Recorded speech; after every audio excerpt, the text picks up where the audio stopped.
എല്ലാവർക്കും നമസ്കാരം. നാരായണീയ സാഹസ്രം 372 ദിവസം. നമ്മളിന്ന് 36 ദശകത്തിലെ 8 ശ്ലോകം, ആ കാർത്യ വീരാർജുനനെയൊക്കെ പരശുരാമസ്വാമി നിഗ്രഹിക്കുന്ന രംഗത്തെയാണ് ഇന്ന് വർണ്ണിക്കുന്നത്. ഇന്നലെ നമ്മൾ ആ ചിത്രരഥൻ എന്ന ഗന്ധർവൻ പാണ്ഡവർക്ക് ഓരോരോ കഥകളെ പറഞ്ഞു കൊടുക്കുന്ന രംഗമാണ് വർണ്ണിച്ചത്. അതിൽ വസിഷ്ഠൻ്റെ മഹത്വം എന്താണെന്നൊക്കെ അറിയുവാനായിട്ട് അർജുനൻ ഗന്ധർവനോട് ചോദിക്കുന്നു. നമ്മുടെ പൂർവികരുടെ പുരോഹിതനായിരുന്ന ഈ വസിഷ്ഠൻ ആരാണ്, അദ്ദേഹത്തിൻ്റെ ചരിതമൊക്കെ ഒന്ന് പറഞ്ഞു തന്നാലും എന്ന് പറയുമ്പോഴാണ് വസിഷ്ഠൻ ആരായിരുന്നു എന്നൊക്കെ പറയുന്നത്. ബ്രഹ്മദേവൻ്റെ മാനസപുത്രനാണ് വസിഷ്ഠൻ. അദ്ദേഹത്തിൻ്റെ ഭാര്യയാണ് അരുന്ധതി. തപോബലം കൊണ്ട് വസിഷ്ഠൻ കാമക്രോധങ്ങളെ ജയിച്ചു. ഇന്ദ്രിയ നിഗ്രഹം സാധിക്കുകയാൽ വസിഷ്ഠൻ എന്നു പേരായി. വിശ്വാമിത്രൻ വളരെ ദ്രോഹിച്ചിട്ടും വസിഷ്ഠൻ ക്ഷമിച്ചു, കോപിച്ചതയില്ല. വിശ്വാമിത്രൻ അദ്ദേഹത്തിൻ്റെ 100 പുത്രന്മാരെ നശിപ്പിച്ചു. പകരം വീട്ടാനുള്ള ശക്തി ഇല്ലാഞ്ഞിട്ടല്ല, എങ്കിലും പ്രതികാരം ചെയ്തില്ല. യമപുരിയിൽ നിന്ന് തൻ്റെ പുത്രന്മാരെ കൊണ്ടുവരാൻ കഴിയുമായിരുന്നു അദ്ദേഹത്തിന്. പക്ഷേ യമധർമ്മൻ്റെ നിയമങ്ങൾ ലംഘിക്കുവാനും ഒരുങ്ങിയില്ല. അത്രയ്ക്ക് ക്ഷമാശീലനായ വസിഷ്ഠനെ പുരോഹിതനാക്കി ഇക്ഷ്വാകു വംശത്തിലെ രാജാക്കന്മാർ അനേകം യജ്ഞങ്ങൾ നടത്തിച്ചു. അവരുടെ വിജയങ്ങൾക്ക് കാരണം ആചാര്യൻ്റെ തപോബലമായിരുന്നു.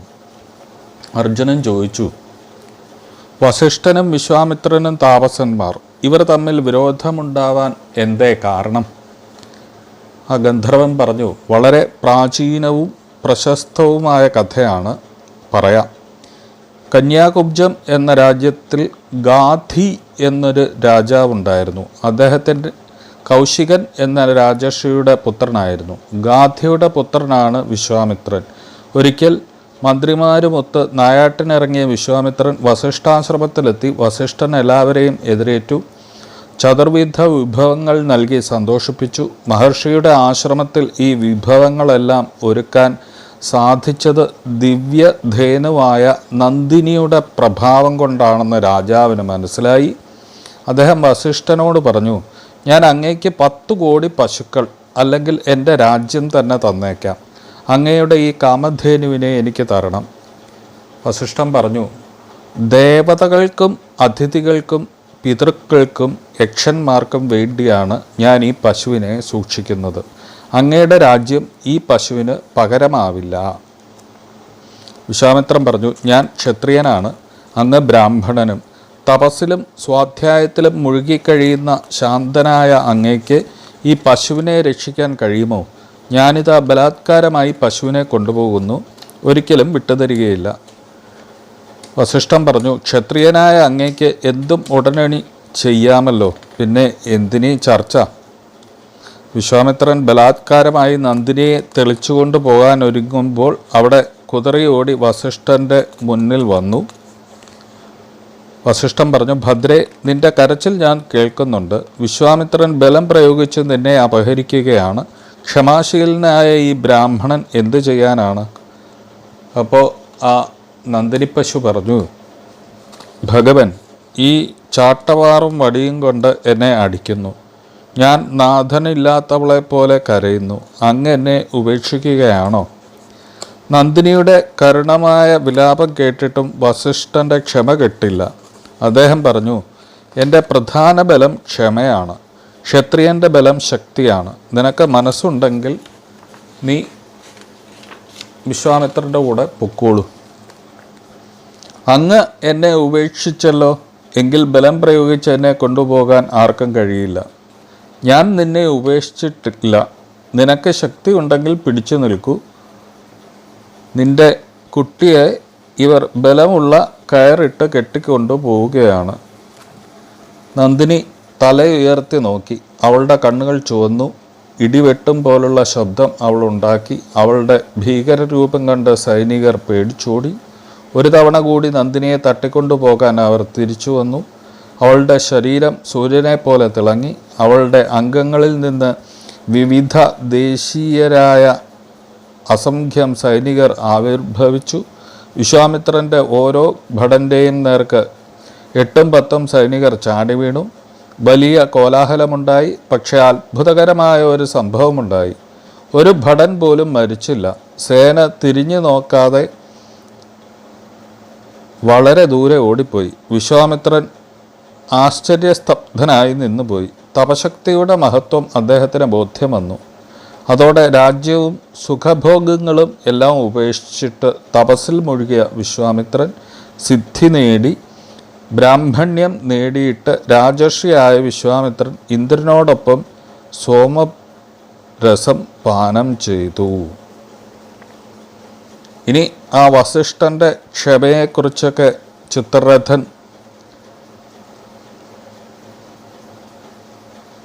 പറയുന്ന രംഗങ്ങളൊക്കെയാണ് ഇനി പറയാനുള്ളത്. അതിനെ നമുക്ക് പിന്നീട് പറയാം. നമ്മളത് ആ പാരായണത്തിലേക്ക് കിടക്കുകയാണ്. ശ്രീ ഗുരുവായൂരപ്പ ശരണം. കോമളം കൂജേൻ വേണം ശ്യാമളോയം കുമാരക വേദവേദ്യം പരം ബ്രഹ്മാഭാസതാംബുരതോപമ. ശ്രീകൃഷ്ണായ പരമഗുരവേ നമോ നമഃ. ഭൂതനാഥ സദാനന്ദ സർവഭൂതദയാപരാരക്ഷരക്ഷ മഹാബാഹോ ശാസ്ത്രേതുഭ്യം നമോ നമഃ. അഗജാനന പത്മാർക്കം ഗജാനനമഹർനിശം അനേകദന്തം ഭക്താനാമേകദന്തമുപാസ്മഹേ. സർവമംഗളമംഗല്യേ ശിവേ സർവാർദ്ധസാധികേ ശരണ്യേ ത്രയംബകേ ഗൗരിനാരായണി നമോസ്തുതേ. ശിവം ശിവരം ശാന്തം ശിവാത്മാനം ശിവോത്തമം ശിവമാർഗപ്രണയതാരം പ്രണതോസ്മിൻ സദാശിവം. ഗുരവേ സർവലോകാനാം ഭിഷജേ ഭവരോഗിണാം നിധേ സർവവിദ്യാനാം ദക്ഷിണാമൂർത്തയേ നമഃ. ശ്രീഗുരുഭ്യോ നമഃ. ഹരിശ്രീ ഗണപതേ നമഃ. അവിഘ്നമസ്തു. ഹരിശ്രീ ഗണപതേ നമഃ. അവിഘ്നമസ്തു. ഹരിശ്രീ ഗണപതേ നമഃ. അവിഘ്നമസ്തു. ഓം നമോ ഭഗവതേ വാസുദേവായ. 36-ാമത്തെ ദശകത്തിലെ 8-ാമത്തെ ശ്ലോകം. നാരായണീയ സാഹസ്രം 372-ാമത്തെ ദിവസം. ലീലാവാരിത നർമ്മദാ ജലവല ലങ്കേശ ഗർവാപഹ ശ്രീമദ്ബാഹുസഹസ്രമുക്ത ബഹുശസ്ത്രാസ്ത്രം നിരുന്ധന്നമും ചക്രേ ത്വയ്യധ വൈഷ്ണവേപി വിഫലേ ബുദ്ധ്വാ ഹരിം ത്വാം മുദാ ധ്യായന്തം ചിത സർവദോഷമവധീഃ സോഗാൽപരം തേ പദം. ലീലാവാരിത നർമ്മദാ ജലവലങ്കേശ ഗർവാപഹ ശ്രീമദ്ബാഹുസഹസ്രമുക്ത ബഹുശസ്ത്രാസ്ത്രം നിരുന്ധന്നമും ചക്രേ ത്വയ്യധ വൈഷ്ണവേപി വിഫലേ ബുദ്ധ്വാ ഹരിം ത്വാം മുദാ ധ്യായന്തം ചിത സർവദോഷമവധീഃ സോഗാത്പരം തേ പദം. ശ്രീ ഗുരുവായൂരപ്പ ശരണം.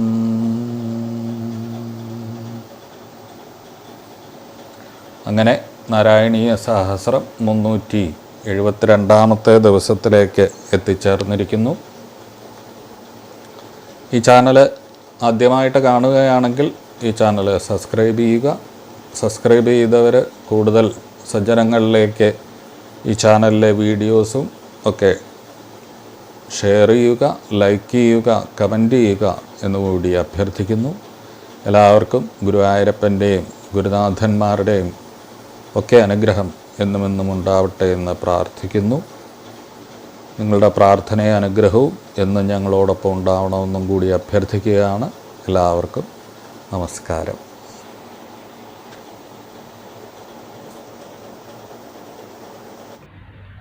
നാരായണ നാരായണ നാരായണ നാരായണ നാരായണ നാരായണ നാരായണ നാരായണ. ഗുരുവാദപുരീദാസദാസദാസോപ്യഹം ച ഭോഃ കേശവാശ്വമിതഭാവേന ഭാസതേ ഹൃദയേശ്വര. സർവമംഗളമംഗല്യേ ശിവേ സർവാർത്ഥസാധികേ ശരണ്യേ ത്രയംബകേ ദേവി നാരായണി നമോസ്തുതേ. പത്മജാദ്യർച്ചിതം ദേവം പത്മജാപ്രാണനായകം പത്മനാഭപരാധീശം പത്മനാഭം നമാമ്യഹം. അനന്തശായിനം ദേവമനന്തപുരവാസിനം കമലാധവസുന്ദരം സ്മരാമി ഹൃദി സന്തതം. കൗസല്യാപ്രിയമാത്മജം ഭക്താനുഗ്രഹഗാതരം സീതയാ സഹിതം ദേവം ശ്രീരാമം തം ഭര്യാമ്യഹം. ശിവം ശിവകരം ശാന്തം ശിവാത്മാനം ശിവോത്തമം ശിവമാർഗപ്രണേതാരം പ്രണതോസ്മി സദാശിവം. ശ്രീകൃഷ്ണായ പരമഗുരവേ നമോ നമഃ. ശ്രീകൃഷ്ണാർപ്പണമസ്തു. ശ്രീ ഗുരുവായൂരപ്പ ശരണം. നമസ്കാരം. രാമായണത്തിൻ്റെ അതിഗംഭീര വർണ്ണനയ്ക്ക് ശേഷം പരശുരാമായണം നമ്മൾ കേട്ടുകൊണ്ടിരിക്കുകയാണ്. 2-3 ശ്ലോകം കൂടിയും കഴിഞ്ഞാൽ പിന്നെ ഭട്ടതിരിപ്പാട് ധൃതി പിടിച്ച് നേരെ ജഗദീശ്വരൻ്റെ കഥകളിലേക്ക് പ്രവേശിക്കും. അപ്പോൾ ഇവിടെ പരശുരാമ സ്വാമികൾ ആയി അവതരിച്ച് പുത്രൻ്റെ കടമ നിർവഹിക്കുന്നു, ഒപ്പം ശിഷ്യൻ്റെ കടമ നിർവഹിക്കുന്നു, ഒപ്പം അവതാര ദൗത്യം നിർവഹിക്കുന്നു. ആ അവതാര ദൗത്യം ഇന്നലെ 2 ദിവസമായിട്ട് നമ്മൾ പറയുന്നത് പോലെ ആ അധർമ്മത്തെ ഇല്ലാതെയാക്കുക എന്ന സ്വഭാവം. ഇവിടെ നിവൃത്തിയില്ലാതെ വന്നപ്പോൾ ആണ് ഭഗവാൻ യുദ്ധം ആരംഭിക്കുന്നത്. തട്ടിക്കൊണ്ടുപോയ പശുക്കുട്ടിയെ വാക്കുകൊണ്ട് ചോദിച്ചു, അയാൾ കേട്ടു നടിച്ചില്ല. അപ്പോഴാണ് യുദ്ധം ആരംഭിച്ചത്. യുദ്ധം ആരംഭിച്ചപ്പോൾ തന്നെയല്ല അയാൾ, ഈ ഭഗവാൻ ഒറ്റയ്ക്കോ 2-3 ആൾക്കാരെ ഉള്ളൂ വെച്ചാലും അയാൾ ആ ധർമ്മമൊന്നും നോക്കിയില്ല. ഇതാ തൻ്റെ ലക്ഷക്കണക്കിനോ കോടിക്കണക്കിനോ വരുന്ന സൈന്യത്തോടും മക്കളോടും കൂട്ടുകാരോടൊക്കെ കൂടിയിട്ടാണ് അദ്ദേഹം ആക്രമിക്കാൻ വന്നത് എന്ന് നമ്മൾ ഇന്നലെ കേൾക്കലുണ്ടായി. അങ്ങനെയാണ് അദ്ദേഹം കുറേ കുട്ടികൾ കൊല്ലപ്പെട്ടു, ബാക്കിയുള്ളവർ ജീവനിൽ കൊതിയുള്ളതുകൊണ്ട് ഓടി രക്ഷപ്പെട്ടു എന്നൊക്കെ പറയുന്നുണ്ട്. ത്വാമാപതദേഹയ, അവിടുത്തെ നിനക്ക് ചാടി വീണു ഹേഹയൻ കാർത്തവീര്യാർജുനൻ എന്നാണ് ഇന്നലെ സമർപ്പിച്ചത്. ദുഷ്ടമഹിമ എന്നുള്ളത് ശിഷ്ടമഹിമയുടെ മുൻപിലൊന്നുമല്ല. ഇപ്പം നമ്മൾ പലരെയും കുറിച്ച് പറയാറുണ്ട്. ഇപ്പോൾ രാഷ്ട്രീയക്കാരൊക്കെ ആണെങ്കിൽ നല്ല കഴിവുള്ള ആളാണ്, പക്ഷേ കാശ് വാങ്ങും, അതാ കുഴപ്പം എന്ന് പറയും. നേരെ മറിച്ച് ശിഷ്ടമഹിമ അത് കാലാകാലങ്ങളായിട്ട് നിലനിൽക്കും. 10-20 കൊല്ലമായി ജനങ്ങളാൽ തിരഞ്ഞെടുക്കപ്പെട്ട് 10 പൈസയുടെ കമ്മീഷനോ മറ്റോ പറ്റാത്ത ഭരണാധികാരിയായിട്ട് തുടരുക എന്നുള്ളത് നശിക്കാത്ത മഹിമയാണ്. നേരെ മറിച്ച് ബാക്കി എന്തെല്ലാം യോഗ്യതകളുണ്ടായാലും ചിലപ്പോൾ അഡ്മിനിസ്ട്രേഷന് സ്പീഡ് ഉണ്ടാവും, ചിലപ്പോൾ ജനങ്ങളുമായിട്ട് കൂടുതൽ ബന്ധമുണ്ടാവും. പക്ഷേ ചെറിയൊരു ഒരു ബ്ലാക്ക് മാർക്ക് വരുമ്പോൾ ആ മഹിമ എപ്പോഴും ജനങ്ങൾ എങ്ങനെയാണ് വിലയിരുത്താമെന്ന് നമുക്കൊന്ന് ആലോചിച്ച് നോക്കിയാൽ നമുക്ക് മനസ്സിലാവും. ഒരു പരിപൂർണനായിട്ടുള്ള മനുഷ്യൻ ആരുമില്ലെങ്കിലും അപരിപൂർണമായിട്ട് നിർത്തുന്ന ഘടകം എന്താണോ അതെപ്പോഴും ആൾക്കാരെ ഓർക്കും. ഭയങ്കര സംഗീതജ്ഞനാണ്, പക്ഷേ മദ്യാസക്തി ഉണ്ട് എന്ന് വന്നു കഴിഞ്ഞാൽ ഈ പക്ഷേ എന്നുള്ളത് എപ്പോഴെപ്പോഴും ലോകം പറയും. ഏത് തലമുറയ്ക്ക് ശേഷം പറയും പക്ഷേ എന്ന് പറയും. അപ്പോൾ ഈ ദുഷ്ടമഹിമ എന്നുള്ളത് പറയാൻ കാരണം അതാണ്. ദുഷ്ടമായിട്ടുള്ള മഹിമ, ദുഷ്ടന്മാരുടെ മഹിമയല്ല, മഹിമ ദുഷിക്കപ്പെട്ടത്. അത്തരത്തിലുള്ള ഒരുപാട് ആൾക്കാർ ഉണ്ട്. അപ്പം ഇവിടെ കാർത്തവീര്യാർജുനൻ നമ്മൾ തുടക്കം മുതൽ പറയുന്നുണ്ട് അത്ര മോശക്കാരനായിട്ടുള്ള ആളല്ല, ഭക്തനാണ്. പുരാണങ്ങളിലെ വില്ലന്മാരൊക്കെ ഒന്നില്ലെങ്കിൽ ദുഷ്ടശക്തികളെ അല്ലെങ്കിൽ ശിഷ്ടശക്തികളെ ആശ്രയിക്കുന്ന ഭക്തന്മാരാണ്. അല്ലാതെ കേവലം നിരീശ്വരവാദം പറയുന്ന ഒരു വില്ലനാവില്ല. ഹിരണ്യകശിപു വരെ ബ്രഹ്മാവിനെ തപസ് ചെയ്തുല്ലോ. ബ്രഹ്മാവിനോട് അദ്ദേഹത്തിന് ഭക്തി ഉണ്ടായിരുന്നു. അപ്പം ഈ ശിഷ്ടമഹിമ ദുഷ്ടമഹിമ എന്ന് പറയാൻ കാരണം ശിഷ്ടമായിട്ടുള്ള മഹിമ, അതായത് ശ്രേഷ്ഠമായിട്ടുള്ള മഹിമ 100% പ്യുവർ, 100% നിഷ്കളങ്കമായ മഹിമ തലമുറകൾ ആ മഹിമയെ വാഴ്ത്തും.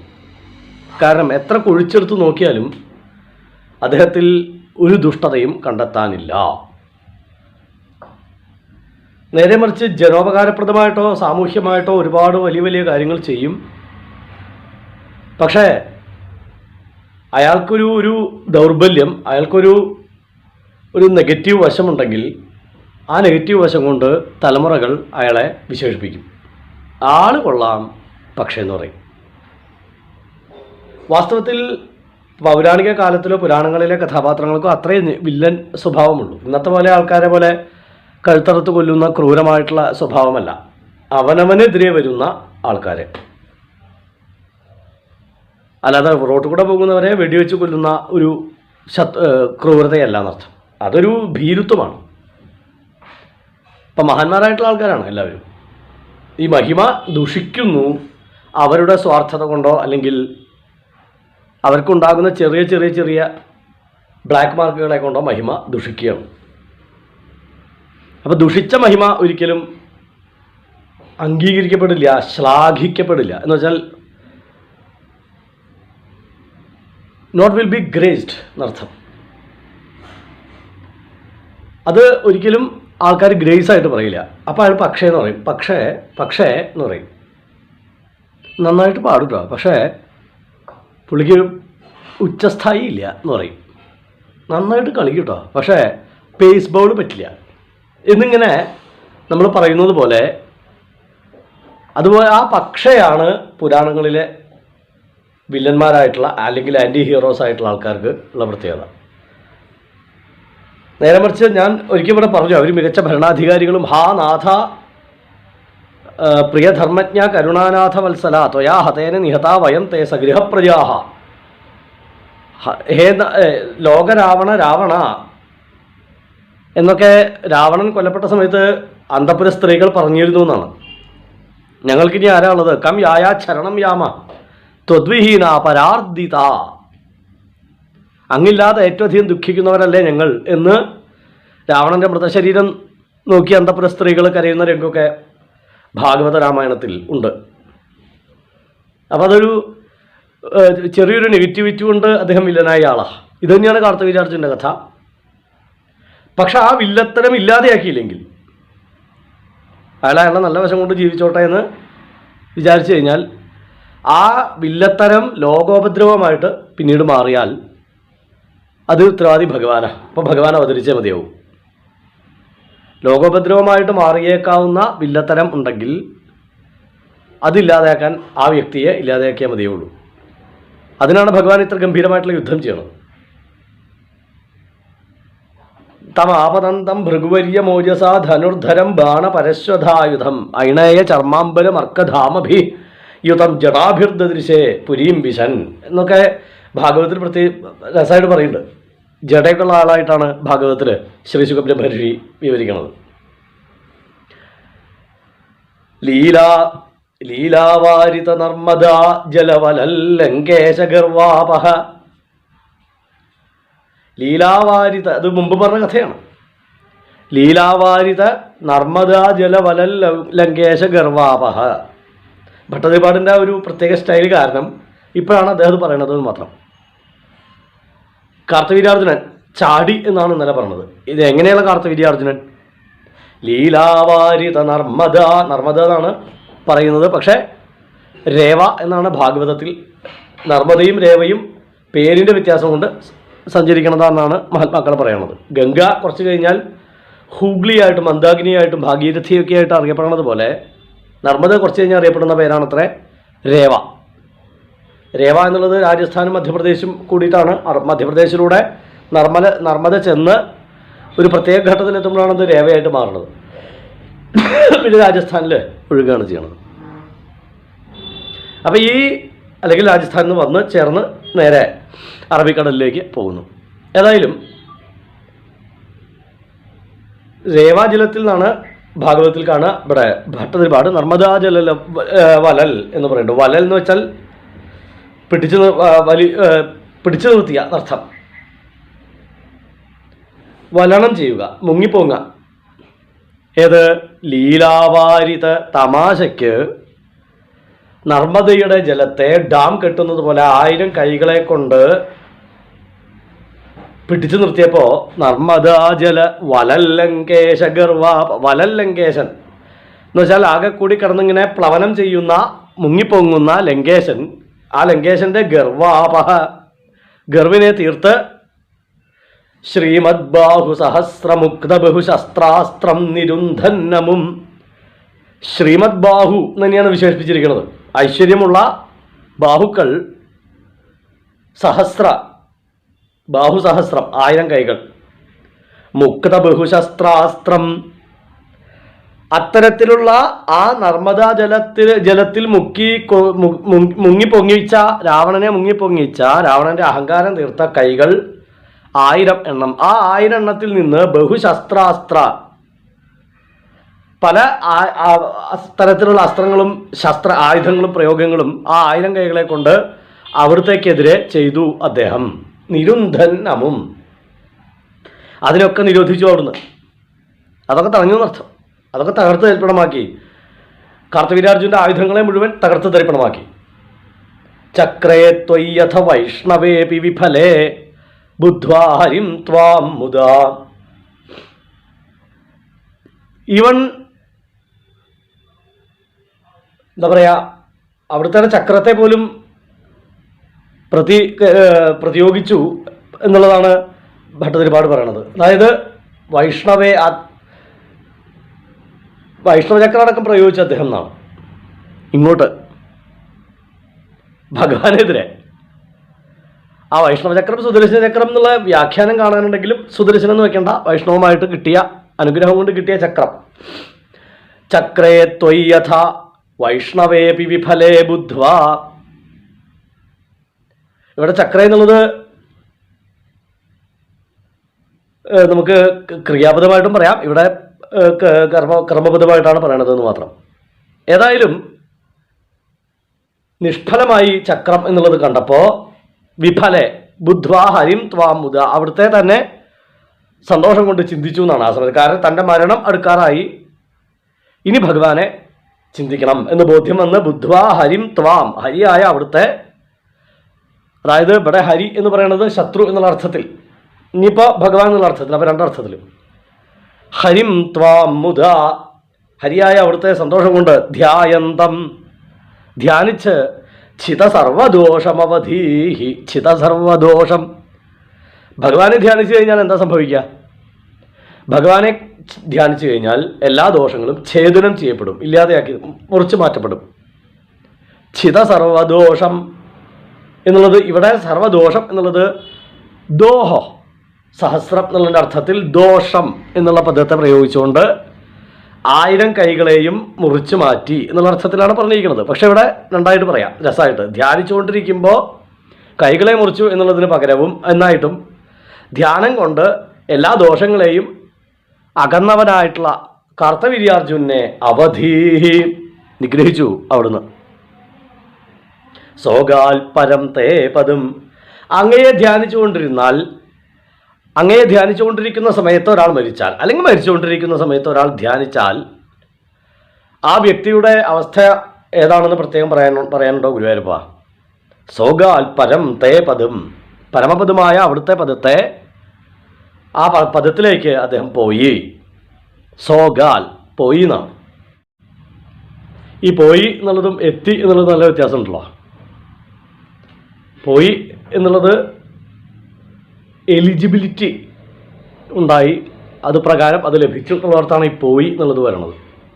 എത്തിക്കണമെങ്കിൽ ഭഗവാൻ വിചാരിക്കണം, പോണെങ്കിലും വേണം. പക്ഷേ അനിവാര്യമായി ഭഗവാന് ഈ വിദ്വാനെ ഇനി അങ്ങോട്ട് ചേർക്കാതെ നിവൃത്തിയില്ല. കാരണം ഈ ജീവാത്മാവ് ഒരുപാട് പാപം ചെയ്തു, പക്ഷെ പുണ്യവും ചെയ്തിരുന്നു. വൈഷ്ണവ ചക്രമൊക്കെ കിട്ടുക എന്ന് പറഞ്ഞാൽ ആ പ്രയോഗത്തിലൂടെ തന്നെ ഭട്ടതിരിപ്പാട് അവിടെ സൂചിപ്പിക്കുന്നുണ്ട് അത്രയും വിഷ്ണു ഭക്തനാണ് എന്നുള്ളത്. അവസാനം മാത്രമല്ല, ആ നിമിഷം താൻ കൊല്ലപ്പെടും എന്ന് മനസ്സിലാവുന്ന സമയത്ത് അദ്ദേഹം ഹരിം ത്വാം ബുദ്ധ്വാ എന്ന് എടുത്തു പറയുന്നുണ്ടല്ലോ. ഹരിയായ അവിടുത്തെ ബുദ്ധി കൊണ്ട് ചിന്തിച്ച്, ബുദ്ധ്വാ ധ്യാനിച്ച്, ബുദ്ധി കൊണ്ട് ധ്യാനിച്ച് അവിടുത്തെ പദത്തിലേക്ക് പോയി എന്നാണ്. അപ്പോൾ ഭഗവാൻ നമ്മൾ തുടക്കത്തിൽ പറഞ്ഞത് അതാണ്, ഏത് ശൈലിയിൽ നിങ്ങൾ ആരാധിക്കുന്നു എന്നുള്ളതല്ല, എങ്ങനെ ആരാധിക്കുന്നു എന്നുള്ളത് തന്നെയാണ് പ്രധാന വിഷയം. അതാണ് കാർത്തവീര്യാജൻ്റെ കഥയിലൂടെ കാണിക്കുന്നത്. ഭഗവാനുമായിട്ടുള്ള യുദ്ധമാണ്. ഭഗവാനാണെന്ന് പിന്നെ മനസ്സിലാക്കേണ്ടത്. ബുദ്ധ എന്ന് വെച്ചാൽ മനസ്സിലായി എന്നാണ്. രണ്ടു തരത്തിൽ പറയാം, ധ്യാനിച്ചതെന്ന് പറയാം, മനസ്സിലായി എന്നും പറയാം. മനസ്സിലാക്കി, ഹരിയാണെന്ന് മനസ്സിലാക്കി യുദ്ധം ചെയ്തു പിന്നീട് ലാസ്റ്റിൽ. കാരണം ഭഗവാന്റെ കൈകൊണ്ടാണെങ്കിൽ കൊല്ലപ്പെട്ടാൽ മുക്തിയാണെന്ന് ഉറപ്പുള്ളതുകൊണ്ട് ഹരിയാണെന്ന് മനസ്സിലാക്കി യുദ്ധം ചെയ്തു എന്നാണ്. അപ്പോൾ അത് വലിയൊരു പദവിയാണ്. നമുക്ക് പലപ്പോഴും പലരും മനസ്സിലാവില്ല എന്നുള്ളതാണല്ലോ വിഷയം. ഏതായാലും കാർത്തവീര്യാർജുനൻ്റെ കഥ കഴിച്ച ശ്ലോകമാണ്, അല്ലെങ്കിൽ കഥ പറഞ്ഞ ശ്ലോകമാണ് നമ്മളിപ്പോൾ പാരായണം ചെയ്തത്. ലീലാവാരിത നർമ്മദാജല വനല്ലങ്കേശ ഗർവാപഹ ശ്രീമദ്ബാഹു സഹസ്ര മുക്തബഹുശസ്ത്രാസ്ത്രം നിരുന്ധന്നമും. വളരെ ലീലയായി നർമ്മദാജലത്തെ തടഞ്ഞു നിർത്തി മുങ്ങിപ്പൊങ്ങുന്ന പാവയെ പോലെയാക്കി തീർത്ത, അങ്ങനെ ലങ്കേശന്റെ ഗർവ അവസാനിപ്പിച്ച ശ്രീമദ് ബാഹു സഹസ്ര 1000 കൈകളുള്ള ആ 1000 കൈകളിൽ നിന്ന് പുറപ്പെട്ട ശസ്ത്രാസ്ത്രങ്ങളെ മുഴുവൻ അവിടെ നിന്ന് നിരോധിച്ചു. ചക്രേ ത്വയ്യപി ത്വയ്യഥ വൈഷ്ണവേപി വിഫലേ ബുദ്ധ്വാ ഹരിം ത്വാം മുദാ. വളരെ സന്തോഷത്തോടുകൂടി അവിടുത്തെ ഹരിയാണെന്ന് മനസ്സിലാക്കി ആ ചക്രം കൂടി നിഷ്ഫലമായി എന്ന് കണ്ടപ്പോൾ എന്തു ചെയ്തു? ധ്യായന്തം, അവിടുത്തെ വളരെയധികം ധ്യാനിച്ചുകൊണ്ട് ഇരുന്നു. ചിത സർവദോഷമവധി, ആ 1000 കൈകളെ വധിക്കുക വഴി സകല ദോഷങ്ങളും അദ്ദേഹത്തിന് തീർന്നു. അദ്ദേഹത്തിനെ വധിച്ചു. സോഗാൽപരം തേ പദം, അവിടുത്തെ പരമപദത്തിലേക്ക് അവിടുന്ന് അദ്ദേഹം കാർത്തവീര്യാർജുനൻ എത്തിച്ചേർന്നു. നമസ്കാരം. ജയ് ശ്രീകൃഷ്ണൻ.